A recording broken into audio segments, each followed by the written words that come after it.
Is it time for us to panic now?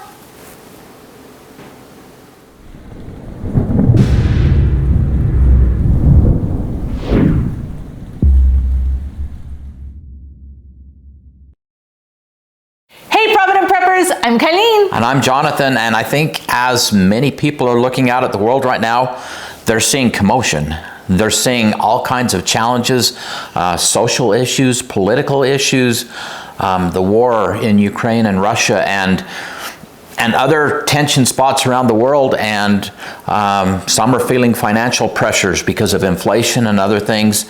There's a lot going on in our world right now that gives us some cause for being concerned. When you look at the food shortages that they keep talking about, that alone, just worry about how am I going to feed my family a year from now, whether it's because we don't have a job or we've our employment's been terminated, or because you just can't buy it or you can't afford to buy it. That can be pretty scary, yeah, right? Absolutely. And so there are tons of things going on right now that would seriously make one want to get a little bit... Maybe curl up in a ball and... little anxiety attack going on here.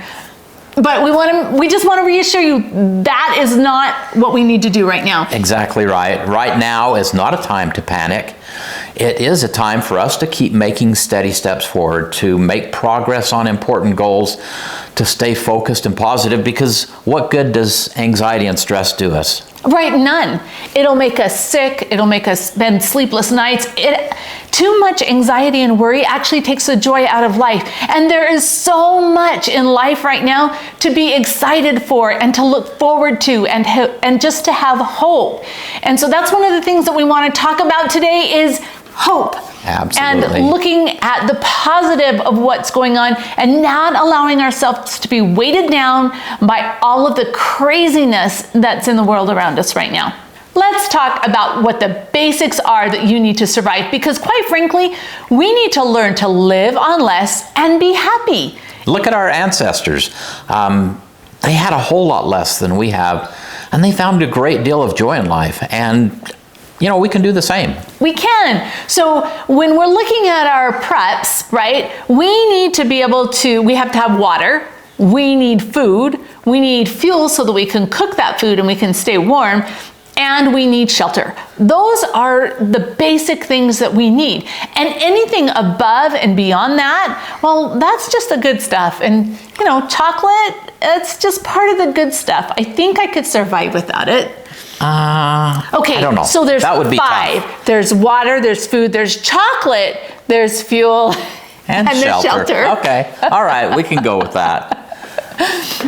All right, so one of the things that we would strongly encourage everyone to do this year is to grow a garden. We have our World War III Victory Garden Challenge going on, and I think that can make all the difference, because right now, while building your food storage is a great thing and stocking up is a great thing, people are starting to recognize that there's a limited supply.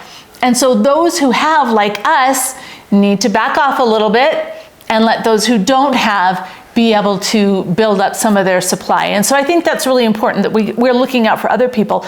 But as we grow our gardens and we bottle or preserve or freeze dry or whatever we're going to do, the food that we grow in our own gardens, that's not taking away from anybody else's food supply, right? That's just adding additional to our food supply and building and making all of us stronger. So I just can't encourage you enough to grow a garden, even if it's just a pot of tomatoes on a balcony. Do whatever you can do to produce something on your own this year. And continue watching our videos, because we've got some really fun people that are showing us some great ways to get creative. Absolutely. Another thing that we can do is develop some new skills. We all have a certain skill set, and we all have some things that we could work on that will make everything better for everyone. We all need to be a community. We all need to work together, and as we develop skills, we have the ability to do that so much better. And some of those skills you might want to think of as hobbies. Like there are ones for me, like the gardening and the baking and the preserving and and all of those kinds of skills. But there are other skills like, how about small engine repair, right? Or how to fix your own car, or carpentry, or all kinds of different things that, quite frankly, if everything else falls apart, those basic skills can make all the difference. So explore some of those, see what interests you, and then take some time to learn some of those skills. Those skills will benefit everyone, and it will be fulfilling for you too. And then in addition to those skills, we need to make sure that we are as self-reliant as possible, and things like storing water and storing food and cooking it without electricity. And we've got all kinds of videos that can teach you exactly how to do that and to get you started on that path to self-reliance. So make sure that you explore our channel a little bit and take the time to take those steps. And the goal here is obviously, as Mama mentioned, to become more self-reliant and more resilient, more capable of dealing with whatever comes down the road. Because that's how we get stronger, is to face these things head on, not in a spirit of fear, but in a spirit of, okay, we can do this. How are we going to get it done? Another important aspect of this that I think you all know that we're going to talk about is the idea of community, and how important community is. Our family, our friends, and our neighbors, including them in what we're doing, and building relationships. The relationships are so important. So build those relationships and do the kinds of things that help build your community. Like just taking care of each other, right? Yeah. Get to know your neighbors and take an interest in their lives and what you can do to help them and make their world a better place. Yeah. And as we wrap up here, I just wanted to tell you a really cool story that has made a difference in my life. My brother was talking to a friend of ours. This friend is an old farmer, and of course, we've been going through an ongoing drought here. And so my brother was saying, yeah, things are good. It's a beautiful day, but we really need some rain. And this old farmer turned and looked at him and said, you know what?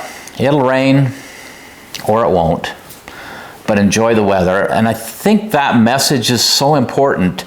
There are challenges, there are struggles, and they will come.